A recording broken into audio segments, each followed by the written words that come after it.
பெற்ற காட்சியோடு எச்சரித்து நலிப்பிணிகள் இல்லாமல் காப்பதற்கும் குடும்பத்தை காற்றடிவதற்கும் சாதிக்கப்படுவார். ஆயுள் காலம் வரைக்கிலும் ஆனால் இந்த அங்கத்திலே தான் இருப்பான் என்று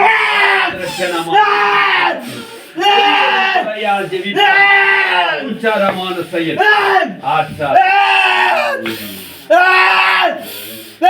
அமைதியின் எச்சரிக்கக்கூடிய செயல்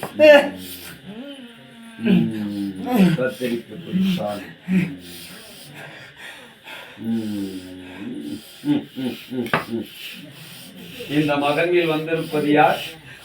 எனக்கு தெரியும், மக்களுக்கு தெரிய வேண்டும்.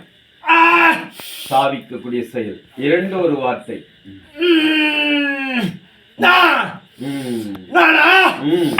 18ஆம் வழி கருப்பன் சாவிக்கப்பட்ட செயல்.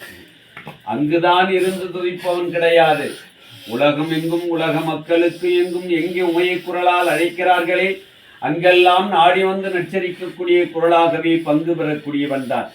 நகரம் நாடெல்லாம் தேசமெல்லாம் துதிக்கக்கூடியவன் தான். ஆனால் அந்த சாதிக்கக்கூடிய படியில் மட்டும் துதித்து வாழக்கூடியவன் அல்ல. ஆனால் துதிவற்ற காட்சி இந்த மகன் மேல் கடைசி வரைக்கும் இருந்து நான் சொல்லும் வாக்கணம் பிரகாரம் நல்லருள் தரப்படுவாயா நீ? சாதிக்கக்கூடிய செயல். ஆம், ரட்சணம். உனக்கு அஞ்சி துதிப்பதுதான் உன்னை நாங்கள் வைத்திருக்கிறோம். மந்திரம், ஆய ரட்சணம், மலையாள காட்சி, பிரதனத்தின் சாதனங்கள், இந்த கட்டுகளை எல்லாம் உடைத்து கொண்டு வரக்கூடியவன் தான் கற்பனவன்.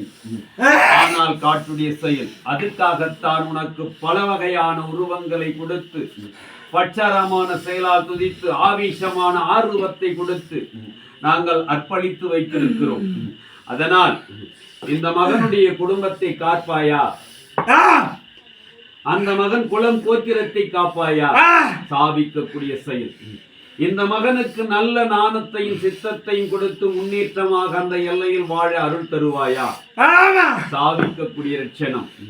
பல ஆலயம் கோவில் குளம் எல்லாம் துதித்து சென்றால் பல வகையான மனிதன் எல்லாம் பொறாமையால் தடை தடங்கள் செய்வான். நீ கட்டுக்கடங்குவாயா?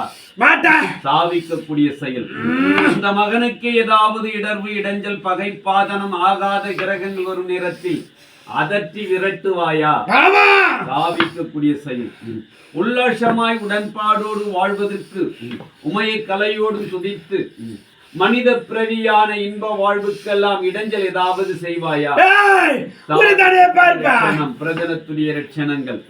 அதனால் அருள் தந்து மனிதனாய் பிறந்த மகன் மேல் நீ அமர்ந்து ஆவேசம் கொன்ற கலையோடு சேவித்திருக்கிறாய்.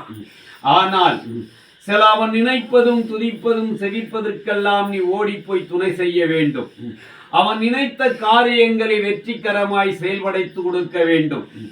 ஆனால் அப்படி கொடுத்தால்தான் உனக்கு பேரும் புகழும் இருக்கும். இல்லை என்றால் இருந்தான், துதித்தான், ஓடி வந்தான், கூவி கொக்கரித்தான், ஆனால் குரல் கொடுக்காமல் அச்சரித்து விட்டான் என்ற ஸ்தானம் மனிதர்கள் மத்தியில் மானிடவர்களுடைய சாவிக்கக்கூடிய இல்லடத்தில் வரக்கூடாது. இதையெல்லாம் நீ கட்டி காப்பாயா? காற்றொடுக்கும் செயல். சரி, மகன் மேல் வந்து விட்டாய், அவனுக்கு விடை கொடு. அவனுடைய வாழ்வு காலத்துக்கும் செயலுக்கும் தாயிடம் வாக்கணம் கேட்டு செல்லு.